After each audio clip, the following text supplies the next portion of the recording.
თუ იყიდე ბოლო iPhone იმისთვის რომ წამოგიწყო ბლოგი სოციალურ ქსელებში, არ მინდა შეურაცხყოფა მოგაყენო, მაგრამ თუ არაფერი გამოგდის, იმედია მივხვდი რომ ეს არ იყო იმის გამო რომ მქონდა არასწორი ტელეფონი ან ცუდი კამერა. ეხლა ორივე გაქვს. ბოლო iPhone-ებს, თუნდაც 5 წლის წინ გამოსულ iPhone-ს ძალიან კარგი ვიდეო კამერა აქვს.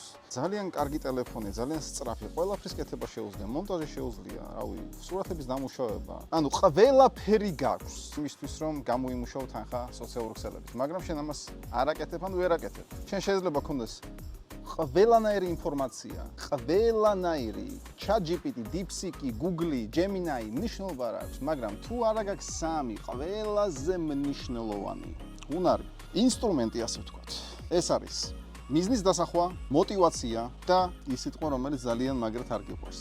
დისციპლინა. თუ რეგულარულად არ აკეთებ იმას, რაც იცი რომ უნდა გააკეთო, რაში გჭირდება ეს ინფორმაცია? დევს ტყუილად და ძველდება ზუსტად ისევე როგორც ძველი წიგნი. მიზნის დასახვის, მოტივაციის და დისციპლინის გარეშე ყოველ დღე შენ ვერასდროს ააშენებ პერსონალურ ბრენდს. ვერასდროს შექმნი გამყიდველ კონტენტს და ვერასდროს ვერ მოიზიდავ სყიდველ თუნარიან აუდიტორიას შენს ბიზნესში. იჯექი ახლა ბოლო iPhone-ით ხელში და იხადე განმოდება, რა გიყო.